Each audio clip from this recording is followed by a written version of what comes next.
Emily, what's on your radar? Well, I know I sound like a broken record, but it's always worth reiterating how truly bizarre this moment is in the course of human history. In the historical blink of an eye, we've gone from the printing press to TikTok, from circulating books and pamphlets over years to circulating vivid footage in seconds. Odd as it sounds, even abortion, which is something that women have just about always sought, is helpfully examined through this lens. Last Thursday, America celebrated the 50th anniversary of Title IX. On Friday, Roe fell after 49 years. If you're under 30 like me, Roe may have felt untouchable, like it would always be with us, for better or worse. Both Title IX and Roe have long been considered foundational victories of the second wave feminist movement. Humans, though, have mostly never existed with the option to terminate unwanted pregnancies by swallowing prescription pills or visiting antiseptic doctor's offices. Whether you think that's progressive or regressive, we all agree it changed the way we have sex and form families. The left celebrates this as an equalizer. The right laments it. Here's one example, courtesy of Janet Yellen herself, circa 1996. In a paper co-authored with her husband for Brookings, Yellen analyzed the data on what happened after states began legalizing abortion throughout the 1960s and 1970s. Quote, "We have found that the sudden increase in the availability of both abortion and contraception, we call it a reproductive technology shock, is deeply implicated in the increase in out-of-wedlock births." They wrote, adding, "Although many observers expected liberalized abortion and contraception to lead to fewer out-of-wedlock births, the opposite happened." Here's more, it's worth quoting in full. "Women who were willing to get an abortion or who reliably used contraception no longer found it necessary to condition sexual relations on a promise of marriage in the event of pregnancy.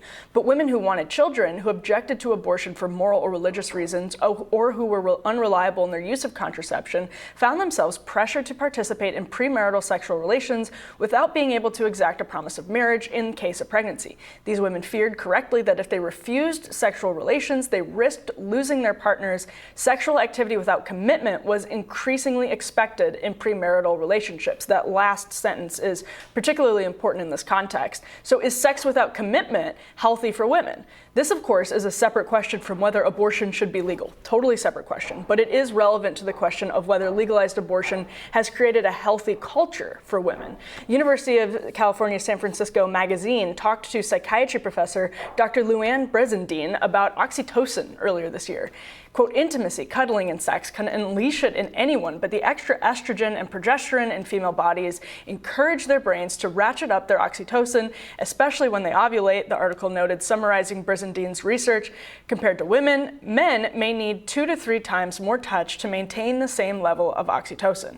Brezendine said, quote, "The male and female brain are much more alike than they are different, but our different hormones are specified by nature to make behavior differences. It's probably not politically correct to say this," she said, "but it is biologically correct."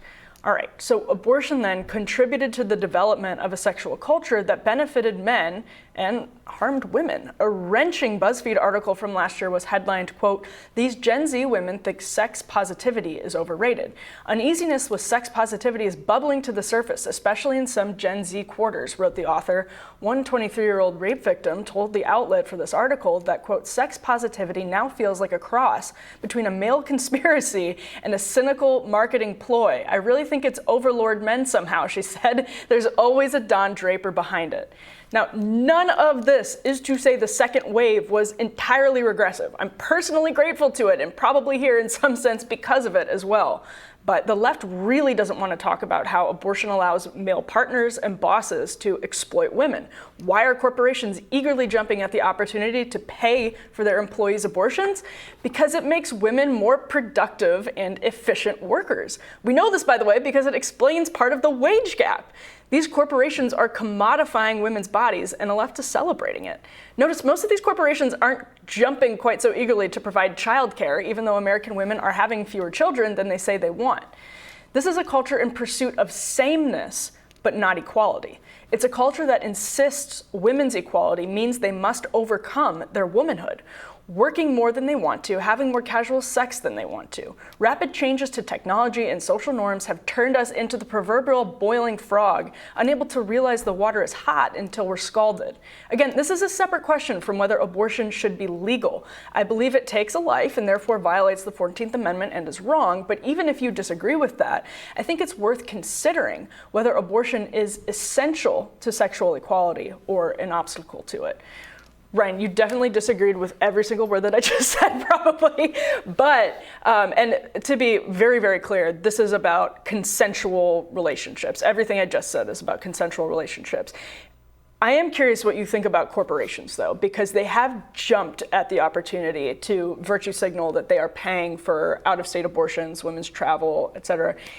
Is that not just for their bottom line? Is that not just for... Yeah, I think that part's pretty simple, that they would rather have a worker who is coming to work and than one who is not, and they don't want to pay maternity leave. I think I think it probably is as simple as that.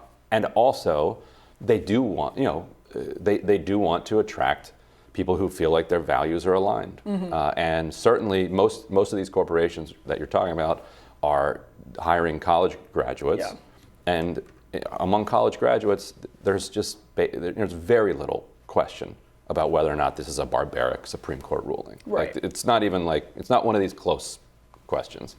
But I saw that you kept talking about how these are separate issues, but I'm not so sure they're separate. And so I think it's fair to say that sometimes, so we're talking about sexual liberation here, right? Yeah, basically. And so I think it's fair to say that certainly as it moves in different waves, you're going to find some women who say that it has gone too far and it has transformed into just pressure to have sex from men, like that men are just kind of exploiting these moments to pressure women. Certainly, but that's I think on one level here. On a much deeper level, sexual liberation and women's liberation generally are connected, and sexual repression and oppression and oppression of women have also been connected for hundreds of years. So if you compare where we were 50 years ago, 100 years ago, 150 years ago, and if you start to look at mental health and opportunities for women, you will find that no matter what kind of mental health issues or other cultural crises you can identify today, kind of post women's liberation, the situations then were much worse for people. Domestic violence is a great domestic example. violence. Yeah. Also, so my first book more than 10 years ago was about drug trends, and what I found was that women and housewives. And housewives are actually kind of a new invention, because women worked a lot more in the 19th century than they did in the middle of the 20th century, which we could get into. Mother's Little Helper, we all know about that. That was not a small thing. The women were very, very heavily medicated, through the 40s, 50s, and 60s. Before that too. Because of the monotony and the drudgery of the life that they were restricted to. It's where you get Betty Friedan. Right, the further you go back, the further you find women's aspirations curtailed, and one of the main mechanisms used to curtail those aspirations was sexual oppression. Absolutely. And so, yeah, I think all of these things are tied together, and the end result, and like you said, you're here. Yeah. Out of the house. I didn't cook anybody breakfast this morning either. Just kept going. Well, it's interesting.